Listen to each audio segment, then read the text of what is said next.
Muy buenos días, bienvenidos a la celebración del Día Mundial de la Inocuidad Alimentaria. A nombre de la presidenta AMEPAL, la maestra Nidia Orue, les damos la más cordial bienvenida desde el Salón de Usos Múltiples de la Facultad de Ciencias Químicas. El día de hoy, para conmemorar este día, tenemos la presencia del doctor Fausto Tejeda Trujillo, que a continuación vamos a dar una breve reseña de su experiencia profesional. Él nació en la ciudad de Puebla, es licenciado en químico farmacobiólogo, egresado de la Facultad de Ciencias Químicas de la Benemérita Universidad Autónoma de Puebla. Es especialista en microbiología sanitaria por la Facultad de Ciencias Químicas de la Universidad de Guadalajara, maestro en salud pública por la Universidad Popular Autónoma del Estado de Puebla y doctor en ciencias microbiológicas por el Instituto Politécnico Nacional. Actualmente es profesor investigador de la Facultad de Ciencias Químicas. Ha sido profesor investigador invitado por el programa de maestría en Ciencia y Tecnología de Alimentos de la Facultad de Química de la Universidad Autónoma de Querétaro. También ha colaborado en el programa de maestría de Salud Pública de la Universidad Popular Autónoma del Estado de Puebla.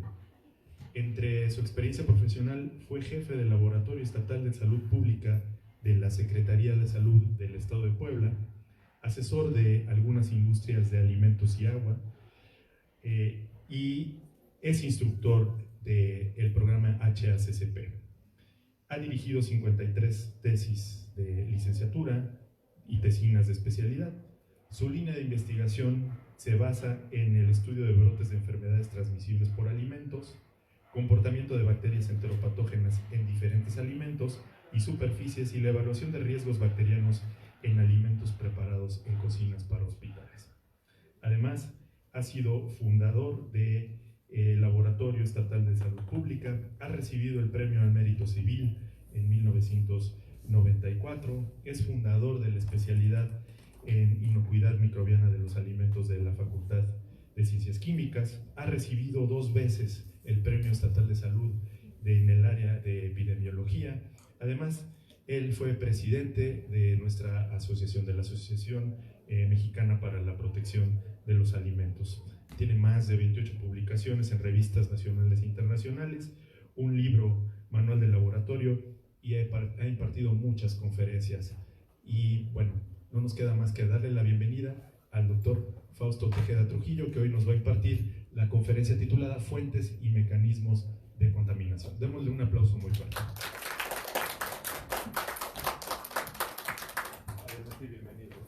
Muchas gracias. Quiero en primer lugar agradecerle al doctor Raúl, que me haya invitado, y verdaderamente es un honor poder iniciar lo que espero sea una serie de conferencias, en este caso conmemorando el Día de la Inocuidad Alimentaria. Pensando en esto de la inocuidad alimentaria, creo que el tema va muy bien. Hay que conocer cuáles son las fuentes y los mecanismos de contaminación de agentes patógenos a los alimentos. Esto nos permitirá, pues, garantizar su inocuidad. La próxima, por favor. En primer lugar, quiero pues, presentar a quien no lo conoce. Él es el doctor Eduardo Fernández Escartín, la máxima autoridad sanitaria en nuestro país, un maestro distinguido, entrañable, honesto, trabajador, que desgraciadamente se nos ha adelantado, y durante el mes de abril pasado se nos adelantó en el camino. Bueno, la plática está de la siguiente forma. Voy a hablar acerca de lo que es un laboratorio de inocuidad de los alimentos, cuál es su utilidad, dónde se ubica. De ahí pasaré a las bases racionales para la generación de alimentos inocuos. ¿Qué debemos conocer para garantizar la sanidad de nuestros alimentos? Es importante comentar acerca de las fuentes de contaminación y de los mecanismos, también esto con la finalidad de prevenir problemas a nuestra salud. Citaré 3 ejemplos de la aplicación de estos conocimientos y sacaremos algunas conclusiones de la plática. Bueno, ¿dónde está ubicado un laboratorio de inocuidad? En el área de la salud pública, este laboratorio se ubica en la medicina preventiva. Es decir, lo que queremos es que la gente no se enferme, por lo cual pues se realizan trabajos de investigación acerca de la calidad sanitaria de los alimentos, del agua y de las superficies. Por otra parte, en la industria podemos estar en 2 sitios, como control de calidad, y algunas industrias tienen ya también su laboratorio de inocuidad microbiana. El distintivo H es algo muy querido por las personas que sirven los alimentos, los restaurantes, las fondas, aspiran a tener este distintivo, pero en general la industria tiene que certificarse a través del cumplimiento de las normas ISO. Bueno, esto es un resumen, y sé que la diapositiva está muy cargada, acerca de las actividades que realiza un laboratorio de inocuidad de los alimentos. En él podemos ver que destaca la determinación de la calidad sanitaria, de las materias primas, del producto terminado, la determinación de la potabilidad del agua, ayuda a distinguir cuál fue el agente etiológico en algún brote de ETAs. ETAs significa enfermedades transmisibles por los alimentos. También podemos detectar manipuladores, portadores asintomáticos, y ahí en ese huequito está el rastreo de las fuentes de contaminación. Sabemos que los alimentos pueden tener microorganismos y que, aunado a las malas prácticas higiénicas, estos pueden proliferar en ellos y llegar a causar algún brote o algunos casos de enfermedades. Este resumen, y de hecho son mucho más rubros, los visualizó desde el año de 1981 el doctor Eduardo Fernández en su libro de Microbiología Sanitaria, Agua y Alimentos. Bueno, a manera de contexto, pues todos nosotros sabemos que las enfermedades diarreicas son un problema de salud pública en nuestro país y en países en vías de desarrollo. No obstante, les puedo garantizar que en países desarrollados también es un problema de salud pública. La población que más se ve afectada pues son los menores de 1 año, donde las tasas de mortalidad son muy elevadas. Y bueno, pues es curioso que los alimentos están contaminados, están muy ligados con la desnutrición. ¿Por qué? Bueno, porque es a la población que que mayor ataca. Y también me es muy importante resaltar que como agentes patógenos no nos referimos solamente a los de origen biológico, sino que agentes patógenos, aquellos que nos causan daño, pueden ser de naturaleza física, química o biológica. En este último punto, los problemas con los microorganismos son muy importantes, especialmente con las bacterias. Además, a todo esto hay que abonar el hecho de que la Presidencia de la República, el anterior gobierno, señala que hay pérdidas por deterioro de los alimentos causados por bacterias en alrededor del 25% de ellos. Bueno, cuando hay un descuido en la inocuidad microbiana de los alimentos, aparece lo que se llama enfermedades transmisibles por alimentos, las ETAs. El problema, como les decía anteriormente, no es exclusivo de nuestro país, sino es a nivel mundial. Incluso en países desarrollados se destina una gran cantidad de dinero para garantizar la inocuidad de los mismos. Esto es debido a que en otros países las demandas por enfermarse al consumir alimentos contaminados son muy costosas. Bueno, aquí tenemos ejemplos de lo que podría ser aparentemente un riesgo a la salud. En el caso del bistec, esa coloración, ese deterioro, aparece por bacterias no fermentadoras de la glucosa, principalmente pseudomonas, pero también puede ser causada por bacterias ácido-lácticas. Como se ve el deterioro, la gente piensa que si consume estos productos va a enfermar. No estoy recomendando que se consuman los productos así, sino que estoy orientando a que en este caso no representan un riesgo para la salud. En el caso del enlatado, bueno, pues esa lata tan abombada sugeriría de entrada la presencia de Clostridium botulinum. Cuando hicimos el análisis de este alimento deteriorado, fue una bacteria láctica, una bacteria de nombre Leuconostoc mesenteroides, que su problema, su pecado, fue que producía gas. Si la bacteria no hubiera producido gas, ese ácido láctico se hubiera enmascarado incluso con el ácido láctico que se le agrega a este producto como conservador. Bueno, entonces, para ayudar la inocuidad microbiana, para ayudar a la industria de los alimentos a garantizar la producción de alimentos sanos, debemos de tener muy en cuenta lo siguiente. ¿Cuáles son las fuentes y mecanismos de contaminación de microorganismos patógenos a los alimentos?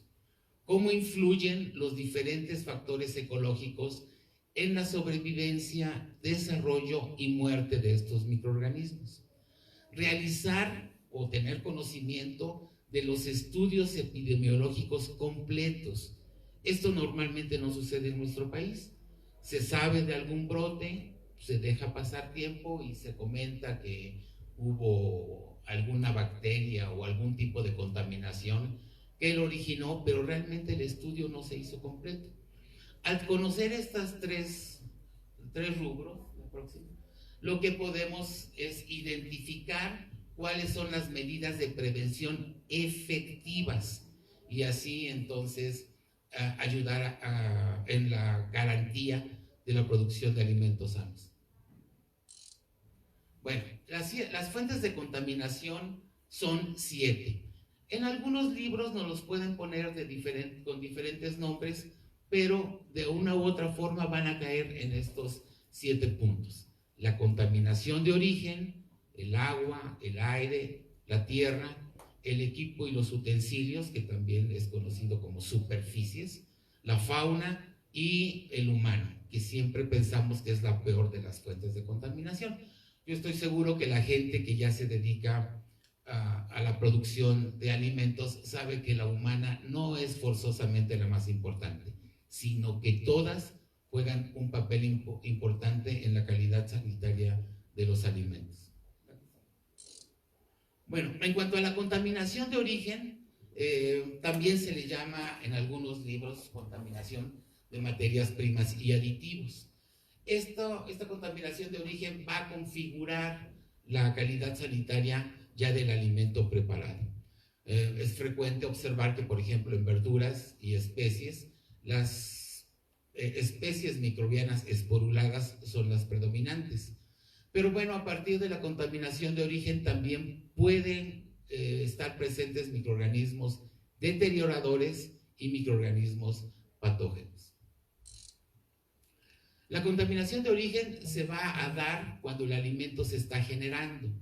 Entonces, por ejemplo, podemos tener contaminación de origen en leche que proviene de vaca con mastitis, causada por Mycobacterium tuberculosis, especies de Brucella, por Staphylococcus aureus, por Listeria monocytogenes y por Streptococcus agalacti. Todos estos son también patógenos para el hombre.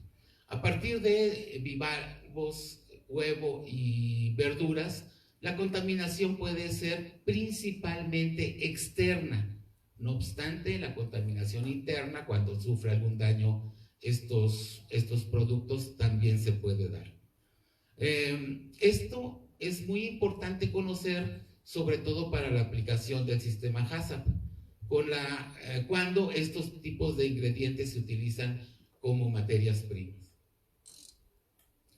Con respecto a los brotes, bueno, yo creo que ustedes deben tener idea de otros más, pero son frecuentes los brotes causados por salmonela, vehiculizados por especies, frutas, cereales. Este año fue todo un problema, un cereal de marca comercial muy reconocida que tenía salmonela, Shigella en perejil, Escherichia coli 157H7, independientemente de ensaladas verdes, y en Europa fue un brote muy bárbaro vehiculizado por pepino. También en carne se ha recuperado esta bacteria. Vibrio cólera, bueno, está esto como muy de mucho susto, ¿verdad? Pozole, crepas y helados.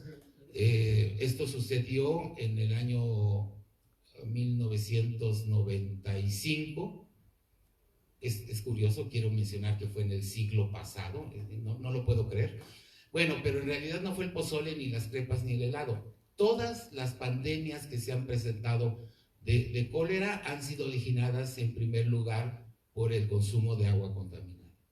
A partir de ahí empiezan a aparecer casos en humanos de cólera, y bueno, alimentos como estos, ya alimentos cocinados o alimentos procesados, llegan a ser también vehículos de diseminación del cólera.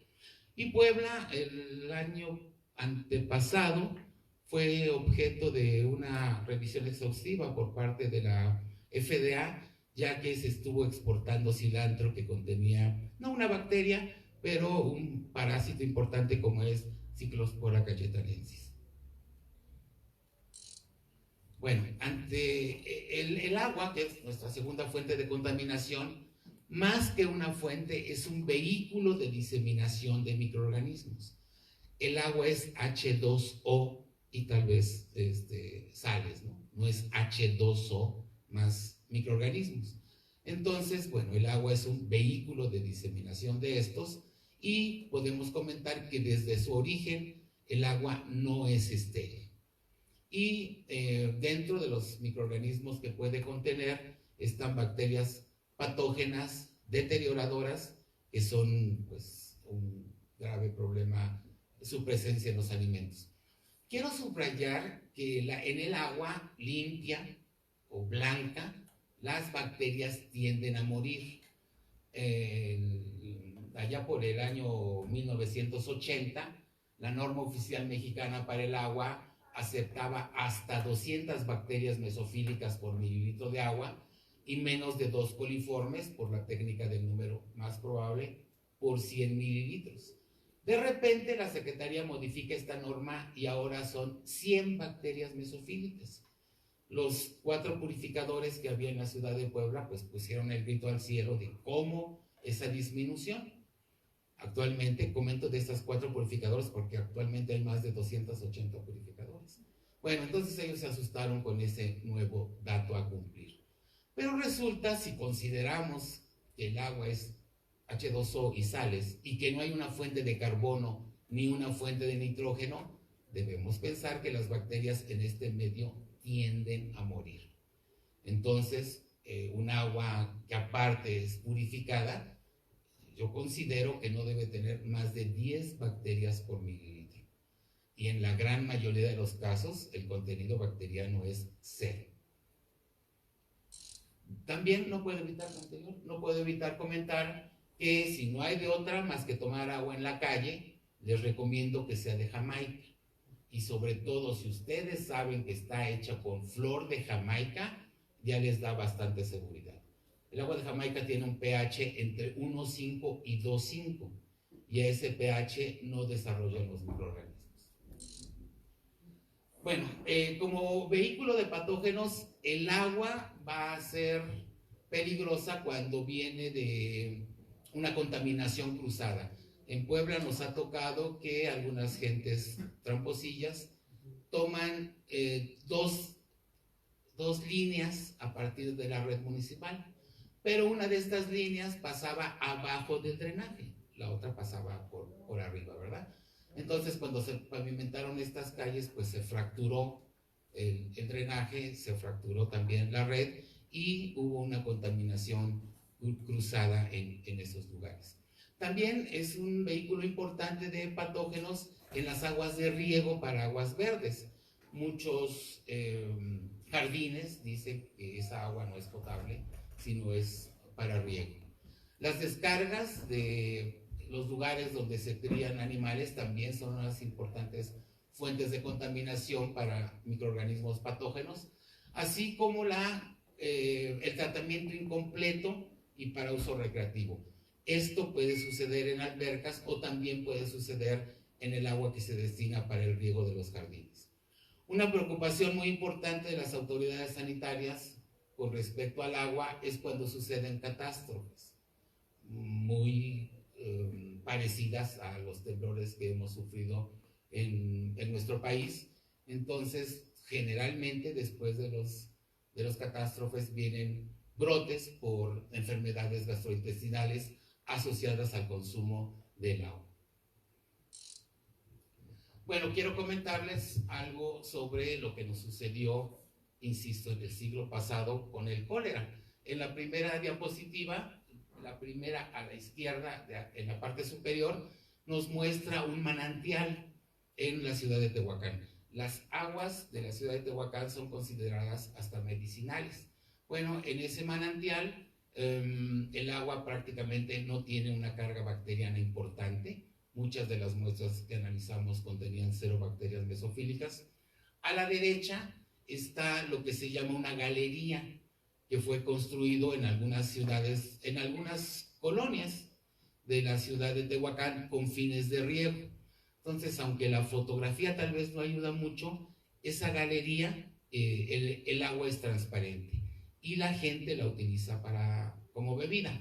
Bueno, a partir del manantial, el agua sale a unas albercas, donde la gente, después de realizar su labor, pues lo que hace es ir a nadar por lo menos. A partir de esta gran alberca, se distribuye el agua en canaletas a cielo abierto. Entonces la gente aquí tanto toma agua como también lava sus trastos, lava su ropa, y bueno, pues desgraciadamente llegó a lavar la ropa de pacientes o de enfermos de cólera. Si se dan cuenta, estos dos epidemiólogos que nos auxiliaron cuando fue el brote están sobre la canaleta que ahora lleva el agua potable, así entre comillas, a una ciudad que se llama Altepeji y que pues desde luego fue barrida por el cólera. Si tienen todavía la imagen en su mente de de la canaleta que les mostré en la diapositiva anterior, bueno, eso sucedió hace 30 años. Pero desgraciadamente, hace no mucho que fui a Tehuacán, la distribución del agua sigue siendo de la misma forma. Entonces, no entiendo qué esperan las autoridades como para ya entubarla o protegerla, porque, bueno, pues es una pena que ya siendo atacada esta ciudad por una enfermedad tan escandalosa como es cólera, no se han tomado todavía medidas preventivas efectivas. Bueno, platicando más acerca del cólera, se hacían muestreos o monitoreos de tanto aguas negras como aguas blancas. Se realizaron casi más de 1800 análisis, y aunque parece que el número de positivas fue poquitas, 98, bueno, pues nos permitió ir siguiendo el paso de la enfermedad. Y bueno, pues donde obteníamos mayor número de muestras positivas fue en Tehuacán, Izúcar de Matamoros, Atlisco y Zacapuastla, que fueron las ciudades más azotadas por la enfermedad. Bueno, también hemos hecho estudios a partir de agua, investigando los diferentes serotipos de salmonela. Muestramos tanto aguas superficiales como aguas de pozo. Para eso, igual que para la investigación de Vibrio cólera, utilizamos el hisopo de Moore, que es la fotografía que está abajo. Bueno, para salmonela recuperamos 242 cepas con 31 serotipos diferentes de esta bacteria. Entre los serotipos más frecuentes está Agona y Anatum, y Salmonella typhimurium en tercer lugar. Bueno, estas son las salmonelas más frecuentes encontradas en la ciudad de Puebla. Generalmente se bautiza a las salmonelas con el nombre del lugar donde se aislaron. Entonces, por ejemplo, St. Paul puede ser un ejemplo de estos, London, y comento que si hubiera una salmonela mexicana, esta sería Salmonella typhimurium, que es el serotipo más frecuentemente recuperado, tanto del ambiente como de pacientes. Estos son los serotipos con menos frecuencia en la ciudad de Puebla, y destacan pues bacterias o serotipos conocidos como Ohio, Drypool, Panamá, Heidelberg, que son serotipos frecuentemente recuperados. Bueno, hasta ahorita conocemos estos como los más frecuentes en la ciudad de Puebla. En cuanto a agua purificada, nuestra experiencia es que en general el agua que se consume en Puebla es de buena calidad sanitaria, tanto bacteriológica, pero no físico-químicamente. El problema en Puebla es que tenemos un agua muy dura. Generalmente proviene de pozos profundos. Puebla tiene pozos con más de 40 metros de profundidad. Entonces, bueno, se transporta en pipas, y es curioso que la pipa debe clorar esa agua. Incluso las pipas traen un letrero que dice más o menos que si no se ve que el agua está clorada, favor de llamar a tal número, como si fuera simplemente cuestión de ver si el agua está clorada o no. Pero en fin, la pipa transporta a la purificadora, la meten en una cisterna donde generalmente es clorada, y después, por muy sencillita que sea la purificadora, utiliza filtros de arena y de carbón activado y una lámpara de luz ultravioleta previo al llenado. Este llenado tiene que ser lo que la Secretaría llama en una cápsula o en una burbuja. En algunos casos, las purificadoras tienen en su cisterna monedas de plata, y esto lo hace porque saben que la plata tiene un efecto oligodinamico, es decir, a una muy baja concentración de iones plata tienen un efecto bactericida muy bueno. Desde luego que no es muy conveniente el solamente arrojar una moneda de plata, sino es mejor el sistema Catarina. Bueno, estas son fotografías de la inauguración de una planta purificadora aquí en Puebla. Otra más.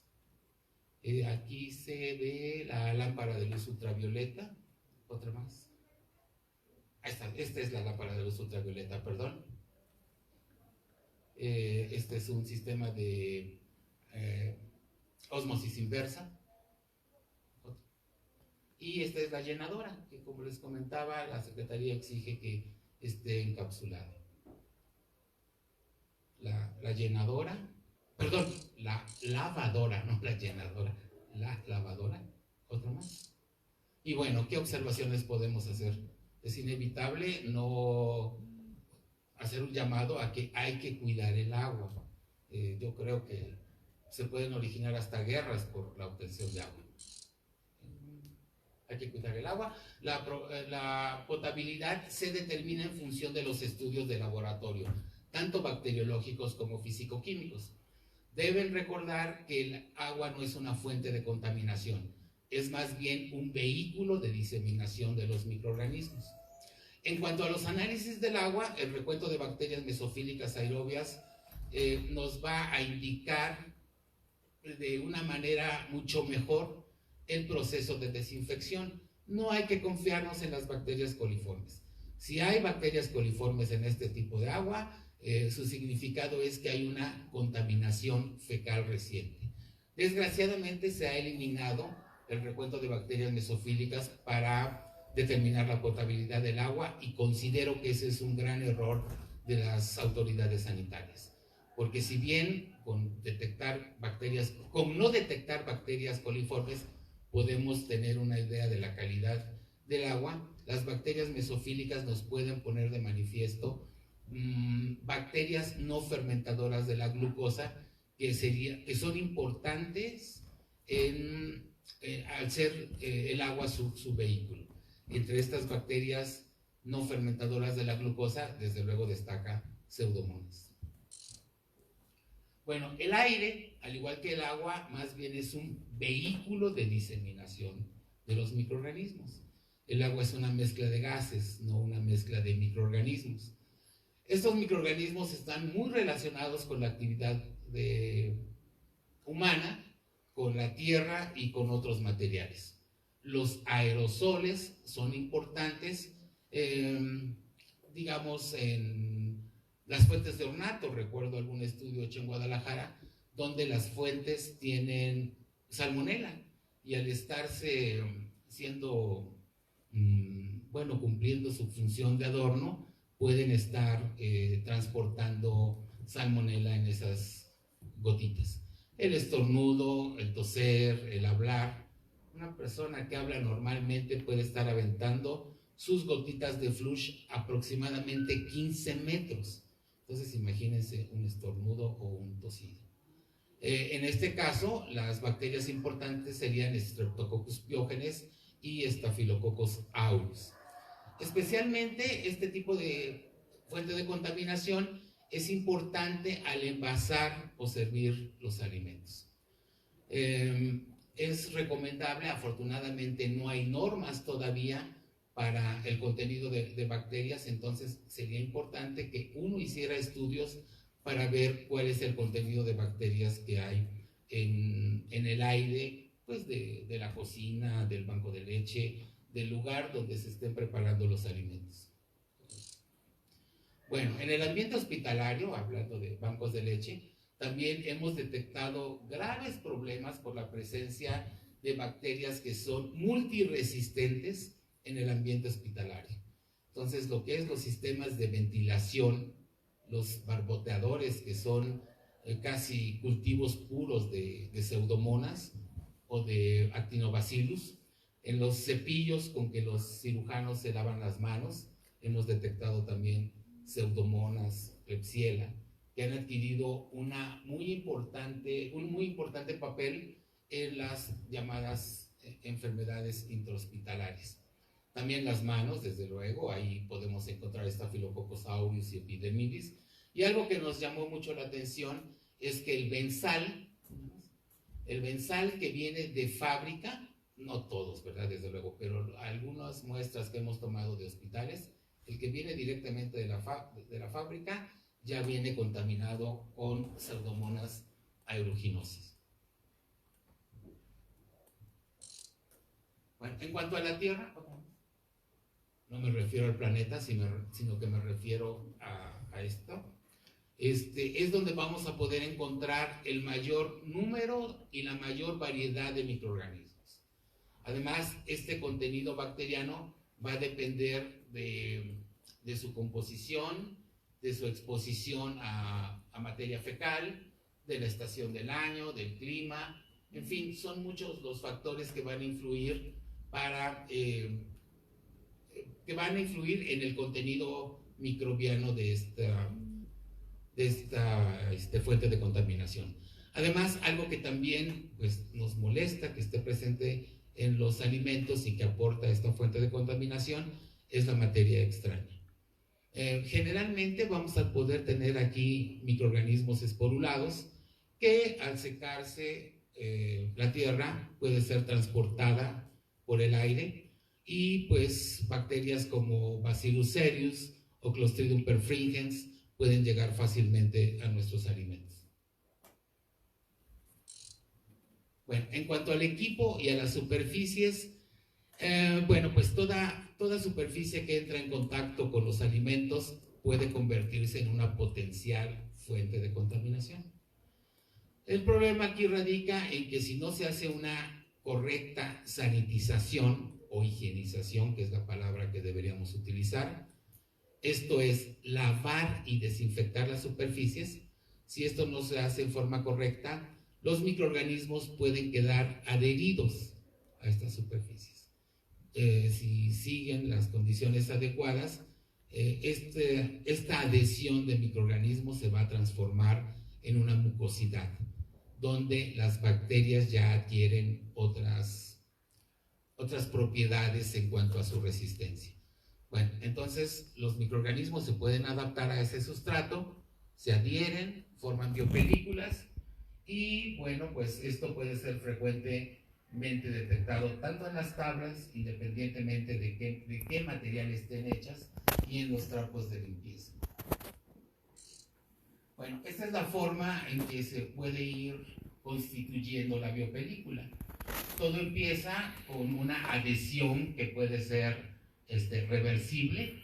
Esto se puede realizar en segundos. Después, si se mantienen las condiciones adecuadas, la bacteria ya se adhiere a través de pilis, por ejemplo, ya se adhiere más fuerte a la superficie. Esto también puede suceder en segundos o en minutos. Posteriormente, la bacteria puede entrar en desarrollo, lo que puede suceder en horas o días. Posteriormente va a formarse o se van a secretar biopolímeros y esto es en horas o en días, y finalmente pues las bacterias ya se encuentran en un búnker. Esto puede suceder en días o meses. Aquí me ha llamado la atención en algunos casos el agua de sabor que venden en puestos fijos, o sea, autorizados por la Secretaría, en ocasiones llega a tener un sabor a fermento. Esto lo comento muy frecuentemente con mis alumnos, diciéndoles que no se lavan bien los recipientes. Y algunos alumnos que han trabajado en estos lugares me dicen que no es que no se laven, sino que ya que va disminuyendo el contenido del agua, se agrega agua fresca. Bueno, pues entonces esto me da la razón. Los microorganismos tienen todo el tiempo del mundo para poderse irse adaptando al pH, a la temperatura, a los nutrientes que existen en ese recipiente, y entonces gradualmente van a formar biopelículas. Al formar la biopelícula, las bacterias adquieren propiedades de resistencia muy diferentes a cuando la bacteria se encuentra aislada. Bueno, esto es con respecto a los trapos de limpieza o los trapos de cocina. Estos son estudios realizados entre vendedores ambulantes, desde luego en la vía pública, y se trataba de gente que vende fruta partida, carne cocida, o sea, taqueros, nieves y helados, jugos y licuados. Recolectamos 85 muestras y obtuvimos un 32.6% de positividad a salmonela. Si observan en el rubro de los taqueros, el 65% de los trapos analizados tenía salmonela. Posteriormente se hicieron estudios en trapos que venían de los hogares y se encontró un 22% de positividad. En las cocinas del hospital, el 70% de los trapos analizados contenía salmonela, y en rosticerías, donde yo tengo una imagen de siempre ver trapos negros, resulta que el 25% de esos trapos son positivos a salmonela. ¿Se dan cuenta? Mucha gente se molesta principalmente de que el vendedor esté manejando el dinero. Entonces, pues ya le da gracias a Dios si se limpia las manos con el trapo. Si supiera la cantidad de microorganismos, estoy hablando aquí solamente de salmonela, pero también se determinó la presencia de bacterias coliformes, que nos indicarían en este caso malas prácticas higiénicas, y la cantidad de coliformes en los trapos es increíble. Bueno, otros estudios con salmonela en superficies fueron hechos en empacadoras. Se recolectaron diferentes muestras de superficies como mesa, equipo, utensilios, los mandiles, y si se dan cuenta, las manos lideran el porcentaje de positividad con casi el 90%, el mandil y las mesas le siguen con alrededor del 80%, en fin, muy pocas superficies están libres de salmonela. Afortunadamente, quiero decirles que esto fue porque, bueno, gente o empacadoras con buena voluntad han incrementado e implementado métodos de desinfección muy adecuados con tal de eliminar este tipo de microorganismos. Al estar en tantos lugares presente salmonela, inevitablemente va a llegar al producto terminado. Y si pensamos que el producto jamón, por ejemplo, se da a niños o a los ancianos, bueno, pues los estamos exponiendo a que adquieran una infección. Bueno, con respecto a la fauna lo define la Ley General de Salud como cualquier animal que no es apto para consumo humano. Entonces, un gran problema es que la fauna puede ser un vehículo activo o pasivo de microorganismos y que la fauna pues es vehículo de muchos agentes patógenos causantes de zoonosis, es decir, enfermedades propias de los animales, pero que accidentalmente pueden llegar al humano. Muchas de las enfermedades transmisibles por alimentos son consideradas zoonosis. Bueno, con respecto al humano, pues siempre queremos echarle la culpa al manipulador, pero si ven la fotografía está un consumidor de alimentos, entonces es uno u otro. Puede estar asintomático o no, y podemos estar arrojando microorganismos a través de nuestra piel, de nuestras uñas, de la mucosa nasal, de las secreciones bucofaringeas, del contenido intestinal, de la pipí, bueno, en fin, son muchísimas las formas en que podemos hacer llegar nuestros microorganismos al alimento. Además, hay que considerar que el humano pues, puede ser portador de cepas virulentas y toxigénicas. ¿Así? Bueno, en cuanto a... otra más, por favor. En cuanto a los comentarios que hay que hacer respecto al manipulador, está que puede ser o tratarse de un portador asintomático. Una más. Como es el caso de María Tifoidea, ¿no? Esta señora siempre pensé que era mexicana y resulta que era escocesa, que era portadora asintomática de Salmonella typhi y pues era cocinera y en los lugares donde preparaba alimentos no solamente causaba enfermedad, sino que incluso muertes. Entonces, pues la despedían de un lugar, llegaba a otro y decía lo mismo. La detuvieron, estuvo encarcelada, le pidieron que ya no volviera a preparar alimentos. Ella se cambió el nombre y siguió preparando alimentos, siguió esta misma situación, la volvieron a detener y normalmente aquí les hago una pregunta a mis alumnos: ¿de qué murió María Tifoidea? Y muchos de ellos me dicen que de tifoidea, y no es cierto, porque era una portadora asintomática, murió de neumonía. Bueno, hay que considerar que en el humano las manos son la principal vía de contaminación. Además de, se han hecho estudios con respecto a la sobrevivencia de salmonela, por ejemplo, en los dedos, y se ha visto que puede durar horas y que virus como el agente Norwalk se excreta hasta 10 días posteriores a la desaparición de los síntomas. Entonces, bueno, pues somos una fuente muy importante de contaminación. Estos son estudios que hemos hecho acerca del contenido bacteriano en manos. Utilizamos 10 diferentes grupos de trabajadores, desde choferes, desde mecánicos a quienes se les ve las manos sucias, hasta cirujanos que estaban a punto de entrar a quirófano.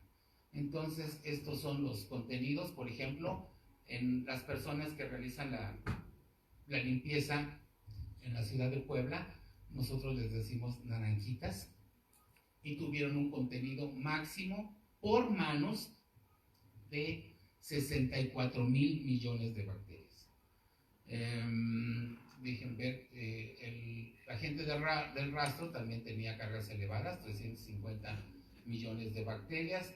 En fin, por ahí debe estar el personal de laboratorio con 520,000, y en este caso fue el personal que labora en purificadoras, quienes tenían recuentos relativamente bajos.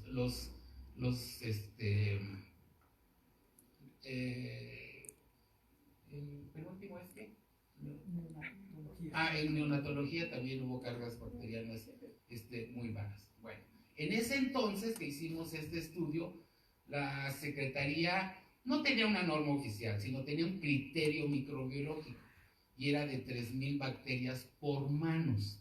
Si se dan cuenta, nadie cumpliría esa norma. La que sigue. Bueno, con respecto a bacterias coliformes, también encontramos una buena cantidad. Hay una relación entre el contenido de bacterias mesofílicas con el contenido de bacterias coliformes en los diferentes grupos de trabajo. Nosotros en ese entonces hacíamos los muestreos en 50 mililitros de solución salina, por eso ahí se ven reportes de menos de 50, lo que equivale a no contener bacterias coliformes, pero esto es debido a la sensibilidad de nuestra técnica. Bueno, en otras palabras, siento que es mucho mejor utilizar a las bacterias coliformes como indicador de la higiene de las manos. Una de las conclusiones que obtuvimos después de realizar este trabajo es que las manos lavadas con agua y jabón no tienen bacterias coliformes. Pero debido a que tenemos una flora normal en nuestra piel, pues el recuento de bacterias mesofílicas va a ser constante, va a ser frecuente encontrar muchas, incluso bacterias mesofílicas. Yo les recomiendo que evalúen el lavado de sus manos con la determinación de bacterias coliformes. Y mucha gente como que se le hace fácil el lavado de manos, y no es tan fácil. Tienen que estar muy húmedas y con mucha espuma. Hay que hacer mucha espuma, que no es la espuma lo que nos va a quitar los microorganismos, sino que nos va a dar idea que se tallaron bien las manos. Otra más. Bueno, en cuanto a los mecanismos de contaminación, básicamente son 3. La contaminación directa, que es muy frecuente en los bebés, mano, pompis, boca. La contaminación indirecta, que es a través del consumo de alimentos contaminados con materia fecal. Esta foto me trae el recuerdo de un congreso que hicimos en el año 2008, y en esa mesa de ese restaurante están varios de los mejores microbiólogos del mundo. Entonces, ¿se imaginan el llevar a comer a este tipo de personajes? Implicaba haber platicado muy seriamente con el dueño del restaurante y explicarles quiénes iban a comer. Entre esos personajes, pues también está el doctor Fernández Escartín. Esta es contaminación indirecta. Y la contaminación cruzada, una más. La contaminación cruzada se refiere al paso de microorganismos de un producto crudo o no procesado a uno de consumo directo, o bien el manejo de productos crudos y posteriormente el de productos cocinados y ya listos para su consumo. Estoy seguro que ahorita que utilicé estas dos definiciones, todos ustedes pensaron en su taquero. Y para que no se les olvide lo que es la contaminación cruzada, vayan nuevamente a verlo y pongan en práctica la definición, a ver si es cierto o no. Bueno, en cuanto a riesgo, esto es un riesgo permanente y que debemos de tomarlo muy en cuenta en la preparación de los alimentos, sobre todo en aquellos de consumo rápido o de los alimentos conocidos como mínimamente procesados. Muy bien. La siguiente. Bueno, el mecanismo de contaminación cruzado puede ser de alimento a alimento. En este refrigerador, en la parte superior, se ve un pollo que estaba congelado y lo sacaron a descongelar en el refrigerador. Eso no es nada raro. El problema es que está arriba de jamón. Y ese jamón puede ser de consumo directo. Y ese pollo puede tener salmonelas, es muy frecuente hallar salmonelas a partir de pollo crudo. También puede ser de manos, bueno, de humano al alimento. Tenemos unas manos que están tomando un pollo crudo y después van a preparar una ensalada, ¿no? Están contaminando el jitomate, ese jitomate es de consumo directo y esto es lo que se le conoce como contaminación cruzada. Y finalmente, de equipo al alimento. Tenemos una tabla donde se está procesando un alimento crudo y posteriormente en esa misma tabla podemos procesar un alimento de consumo directo, como podría ser el caso de las ensaladas. Bueno, en realidad no son dos ejemplos, son tres. Este fue un estudio de un brote que se presentó en una localidad de Puebla que se llama Chachapa. Asistieron, se calcula, 200 personas, se identificaron 158, hubo 127 casos, en realidad hubo mucho más casos porque a ese lugar asistieron gentes de otras partes de la República, no todos eran de Puebla. Ameritaron de estos 127 casos, 32 hospitalización y hubo una defunción. La siguiente. Bueno, esto fue un bautizo donde se sirvió carne enchilada, sopa de pasta, ensalada de frutas, pastel y gelatina.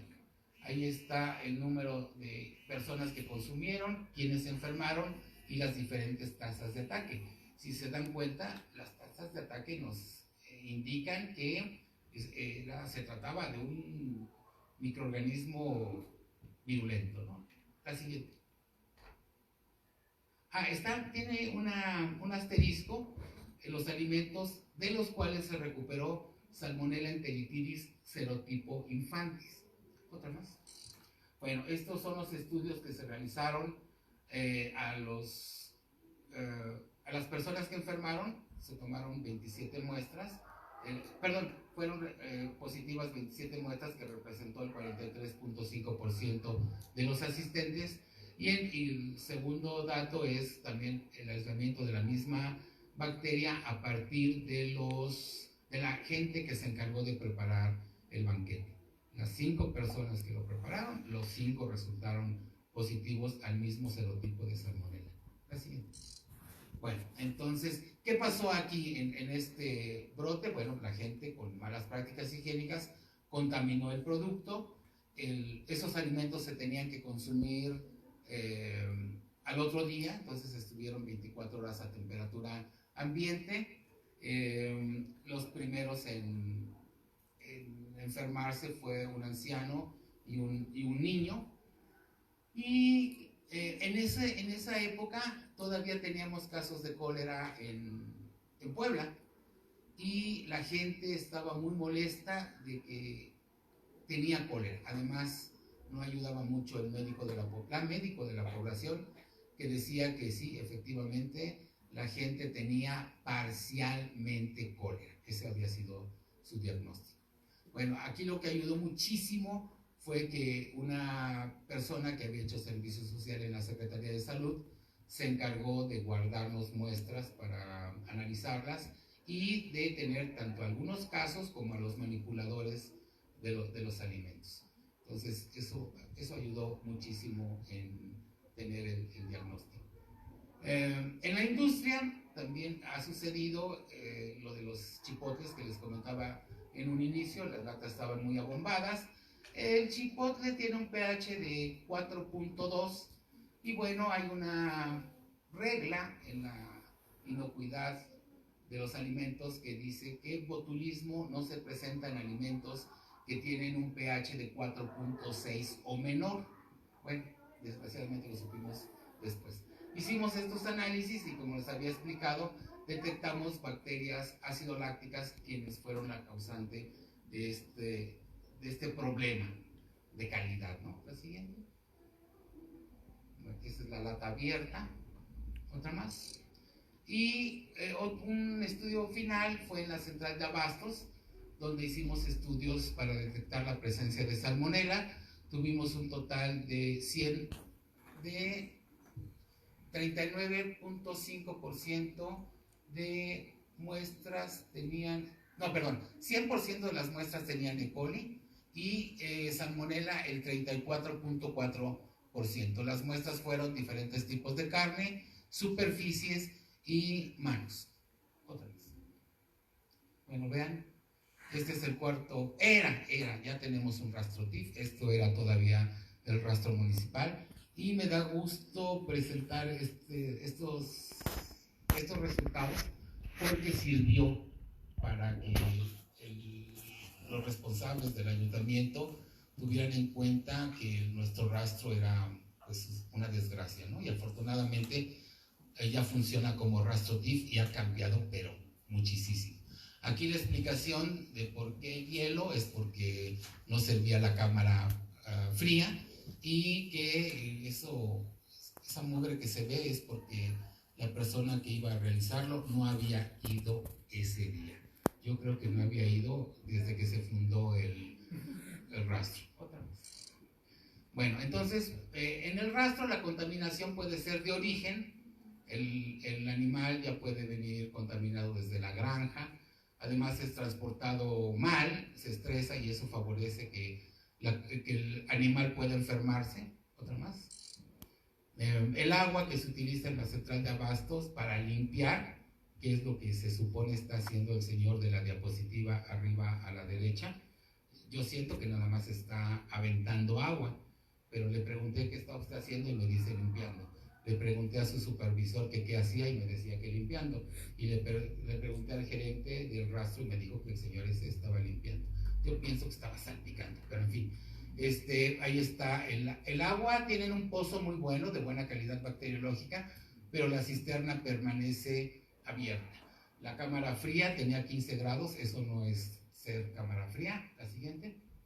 Y bueno, encontramos salmonela pues prácticamente en la superficie que quisiéramos, tanto las que están en el área de proceso como en los lockers de los trabajadores. Otra vez.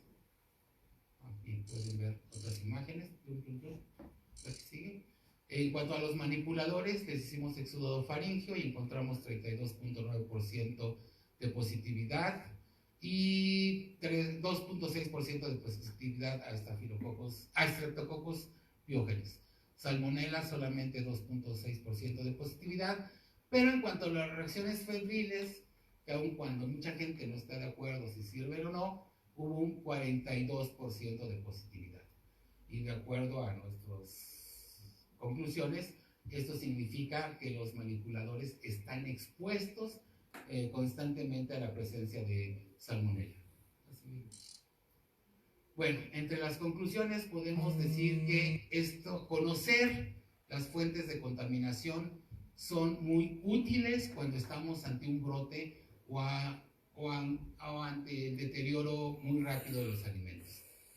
Debemos de pensar en estas fuentes de contaminación para saber con cuáles estuvo en contacto el alimento y bueno, poder tratar de hacer los estudios correspondientes para saber qué microorganismo es el que está causando estos problemas. ¿Otra más? No forzosamente tienen que estar las 7 fuentes de contaminación en contacto con los alimentos, pero eso, bueno, al hacer el estudio podemos preguntar, ¿no?, cómo se lleva a cabo el proceso y así decidir cuáles fueron las fuentes de contaminación que estuvieron en contacto. ¿Otra más? No olvidar que son 7, normalmente se nos cruzan los cables y se nos olvida cuántos son. El agua y el aire, recuerden que son un vehículo, no tanto una fuente de contaminación. El suelo es donde mayor variedad y mayor cantidad de microorganismos hay, entonces representa una fuente de contaminación muy importante, no solamente por el aporte de bacterias patógenas, sino también de bacterias deterioradoras. Todas van a ser importantes, aquí no hay una que destaque, todas van a ser importantes. ¿Otra más?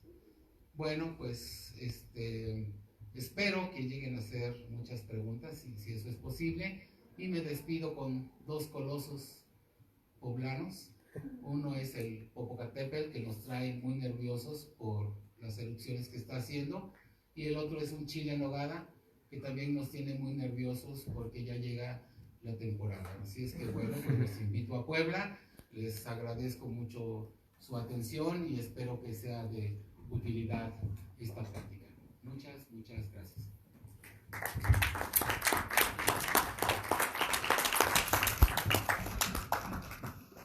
No sé si hay alguna pregunta. Bueno, del usuario UFCNMP pregunta, doctor, si usted pudiera hacer alguna modificación a la regulación sanitaria nacional vigente, ¿cuál sería y por qué? Honestamente, y desde mi punto de vista como ex trabajador de la Secretaría de Salud, es decir, yo estuve metido en esos asuntos, y ahora como académico le haría muchísimas, pero en serio, muchísimas modificaciones, sobre todo a las normas oficiales, porque yo siento que muchas de ellas son simplemente copia de lo que dice el CDC o lo que dice el Instituto Pasteur, pero nada más. Y realmente pienso que en los congresos que organiza esta asociación vemos muchísimos trabajos. Yo creo que hay muchísimo material que podemos aplicar para que las normas oficiales mexicanas sean más congruentes, porque no, el copiar de otros lados no es suficiente. Déjenme rápidamente criticar a la norma oficial mexicana para agua. Actualmente es nada más buscar bacterias coliformes. ¡Qué bien! Las bacterias coliformes nos indican contaminación fecal. Y eso ya nos libra, si el agua no tiene coliformes, nos libra de muchos problemas. Pero hay otras bacterias que no forzosamente tienen un origen intestinal. Y entonces basarnos nada más en puros coliformes no es suficiente. Y por otra parte, la utilización de las bacterias coliformes fecales, yo pienso que también ya debe desaparecer. No entiendo por qué, si la intención de los microbiólogos de esa época era tener un grupo indicador, como lo eran los coliformes totales, que significa contaminación fecal reciente en el agua, querían tener uno así para alimentos. Y Eichmann se dio cuenta que los coliformes que vienen directamente de la contaminación fecal podían desarrollar hasta 46 grados. Por convención se quedó en 44,5 y de ahí nacieron los coliformes fecales, con la intención, subrayo, de poner de manifiesto una contaminación fecal. Puede ser que el grupo no sea malo, pero la interpretación es malísima. ¿Por qué hay alimentos que si tienen más de 400 coliformes fecales está mal? Pero si tienen menos de 400 coliformes fecales está bien.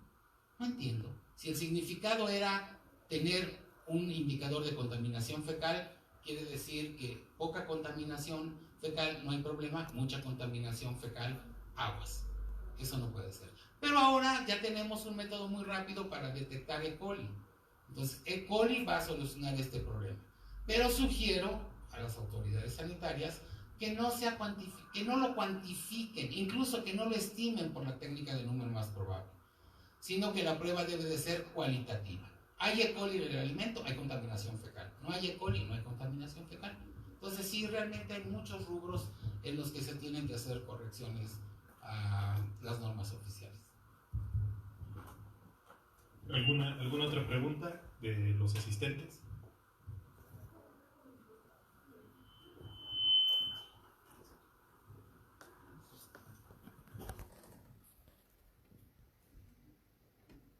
¿Hay preguntas, chicos? Bueno, le agradecemos con un aplauso muy fuerte al doctor Fausto Tejeda, y a nombre de AMEPAL le vamos a entregar un reconocimiento por la conferencia del día de hoy, celebrando el Día Mundial de la Inocuidad de los Alimentos. Muchas felicidades y muchas gracias por su apoyo, doctor.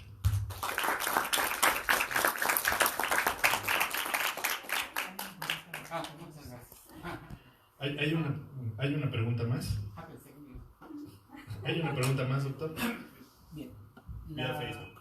La pregunta es vía Facebook por Sullivan. Pregunta: con respecto a las modificaciones a la norma, ¿qué le recomienda a los laboratorios de prueba implementar en sus laboratorios como pruebas adicionales a los que la norma marca?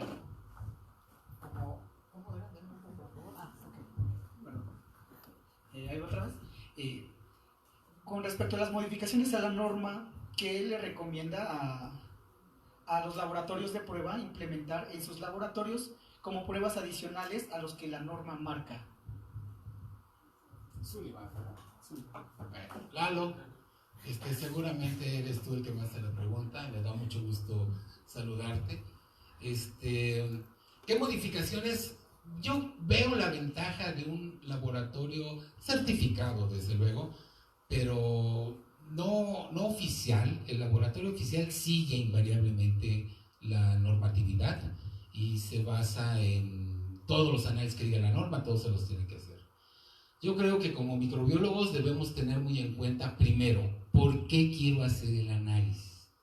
Si es una contramuestra que implica el cumplimiento de la norma, tendré que hacer los análisis que me señala la norma. Pero como tu cliente en el laboratorio, puedo saber si mi muestra, que pueden ser, no sé, tamales, frijoles, empanadas, quiero saber si tienen contaminación fecal, pues hago solamente la investigación de contaminación fecal, y punto, que sería la determinación de Escherichia coli. Pero también puede ser que no sé ni qué pedirle, y tal vez lo importante sería platicar con el productor a ver cuál es su problema, porque muchas veces pensando en que sean algún problema con bacilos no fermentadores, pues haciendo lo que nos marca las normas, pues tal vez a partir de un recuento elevado de mesofílicos podríamos tener una idea de eso. Pero insisto, primero hay que tener en claro cuál es mi objetivo de realizar el análisis. Cumplir con la norma, pues ni modo, todos los análisis que pide la norma. Pero si es un asunto en particular, comentarlo, obtener esa información del productor y entonces orientarlo cuáles son los análisis más pertinentes. Bueno, pues les agradecemos mucho su presencia, agradecemos la presencia de la gente que está viéndonos a través de Facebook, y les recordamos, inscríbanse, entren a la página de amepal.com.